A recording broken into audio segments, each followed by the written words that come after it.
In February of 2024, Yugioh was introduced to Ashened, a TCG-exclusive archetype composed entirely of dark pyro monsters. What immediately stood out to many was their artwork detailing a pitiful, grey world, seemingly subject to continual turmoil. The cards, though not explicitly stated to do so, are presumed to draw inspiration from the ancient destruction of Pompeii and the well-known FromSoftwares video game franchise Dark Souls. Why is this? Well, let's first listen to how Konami describes the archetype. A monster whose power can destroy the cycle of life and death itself. The defenders of Obsidian could not save their home from the might of Vados, and were reduced to ash along with their city. The destructive power of Vados was so great that their very souls were burned into the remains of the city itself. The first thing that stands out from these clips is this description of a grand catastrophe, namely the destruction of Obsidian. Vados, the eruption dragon of eternity, serves as a catalyst for the event. It is likely the Ashen archetype's substitute for the eruption of Mount Vesuvius in 79 AD. The word eruption present in the card's name is the most obvious indicator of this. The fact that Vados can pop any field spell, including Obsidian, does support this as well. Furthermore, the meaning behind the name Vados may actually resemble that of Italy's volcano. The word Vesuvius is anticipated to have come from the Latin phrase Ve sui, which means woe to them or woe to his own. In essence, a sadness of one's making. Fitting for the story of Pompeii, one where the placement of the city contributed to its demise. If this logic is applied to the name Vados, it could be theorized that the title of the level 9 monster comes from the Latin phrase Vados, which translates to woe happening. In other words, a tragic happening, the disaster that befell the Ashened. Obsidian, in this case, is then Pompeii itself. Beyond this connection, there's not too much else to be said about the field spell's name. At the very least, it's easy to speculate that Obsidian is a play on words on obsidian, a rock that forms from quickly cooled lava and that is normally found near volcanoes. If this is true, the fragility of obsidian could be associated with how easily Obsidian originally fell to Vados when it was awakened. On the contrary, Obsidian could be a modified version of the Latin word obsidium, which can be translated to a blockade or a shield. This would contrast the implication of obsidian, and thus might paint Obsidian as perhaps the barrier to Vados wreaking havoc on the rest of the world. Given the mention of a perpetual struggle in Konami's official video, this could hold true. At this point, the Ashen archetype begins to lean on lore from Dark Souls. Fair warning, there will be some mild spoilers ahead for the trilogy. To provide some brief background on the games if one is unfamiliar with them, the Dark Souls series describes a history divided into 3 major eras. First, the Age of Ancients, next, the Age of Fire, and last, the Age of Darkness. The player spawns during the Age of Fire in each installment of the trilogy, a period in time where all of the dragons that define the Age of Ancients have died. The gods that took their place kindle a flame, the first flame, that sustains the current era while washing over humanity. If the flame were to ever die off, the world would be cast into darkness. The player is thus tasked with linking the flame to continue the Age of Fire, as were many lords in the past. There is a ton of more nuance to the story that will be alluded to later, so don't take this excerpt as a comprehensive explanation to Dark Souls as a whole. The term Ashen immediately stands out as a reference to the player's title as an Ashen One in Dark Souls 3. King of the Ashen City is presumably a reference to Gwyn, the Lord of Sunlight, from Dark Souls 1. A god himself, Gwyn essentially ended the Age of Ancients by going to war against the dragons and founding the lords that would bring the Age of Fire to light. The fact that King can summon any Ashen monster speaks to this, especially in the case King summons Hero of the Ashen City, which can destroy the dragon. Pivoting to the hero, the interpretations on who Hero of the Ashen City could actually be is rather vague. For one, the player could be considered the hero, protecting Obsidian from Vados. After all, keeping the city intact can be seen as a proxy for Dark Souls' main objective of linking the flame. However, Hero is susceptible to the board wipe effect of Vados. Furthermore, the real-life duelist piloting this deck has access to Vados and Awakening of Vados, and thus control over what happens in the story of Ashened. So, this initial hypothesis can be overturned. Hero then could be a reference to any of the knights the player fights throughout the Dark Souls series, from Raim the Fume Knight to the Soul of Cinder. The hero could also be any of the lords Gwyn had initially recruited for his cause. In other words, the warriors he led to take down the dragons of the Age of Ancients.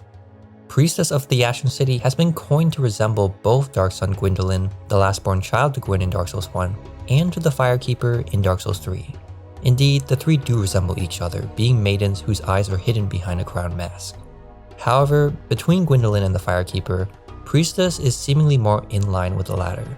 Priestess is the main searcher for the Ashen archetype.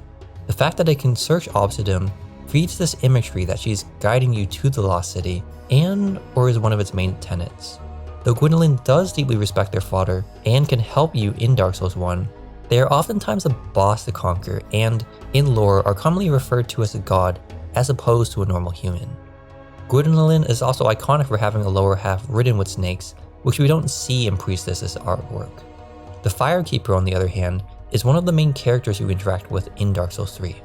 Firekeepers in general, as the Firekeeper is only one of many, are a semi-religious group that maintain bonfires throughout the land of Dark Souls for the undead to flock to. The specific Firekeeper mentioned here is a character you actually frequently seek out in your journey. She allows the player to upgrade their stats, can heal them of certain illnesses, and helps guide them through Lothric as they make their journey. She even shows up at the end of the game when you make the final decision to link the flame or let it die out.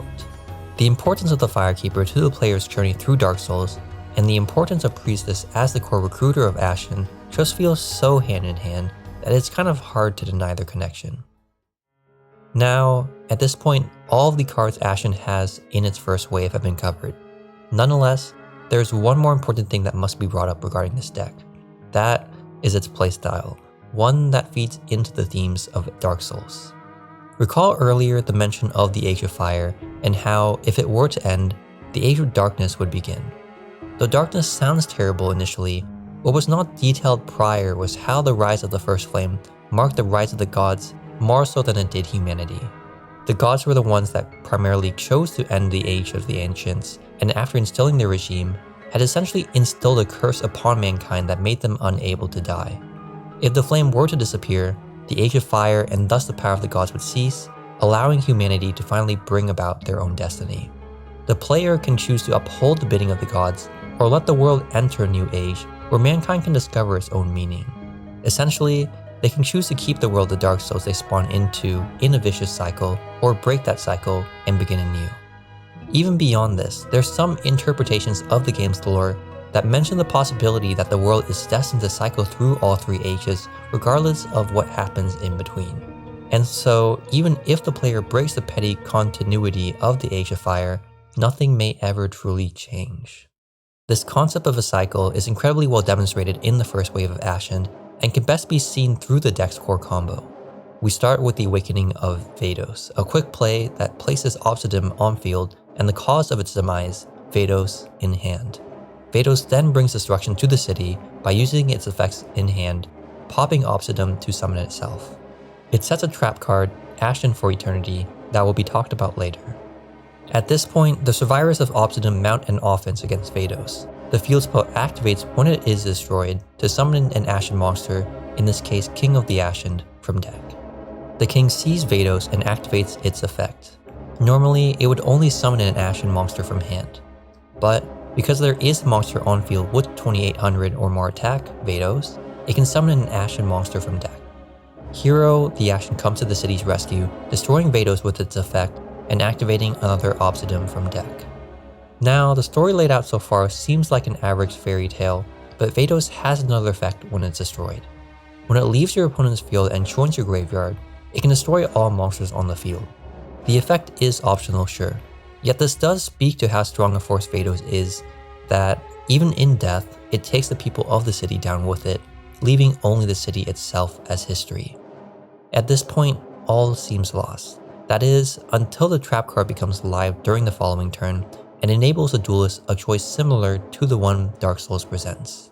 Ashen for Eternity has two options on activation. You can choose to add Vados the Eruption Dragon, or an Ashen monster from the graveyard to hand. If Vados is returned to hand, the cycle threatens to repeat, as Vados can pop Obsidian once more.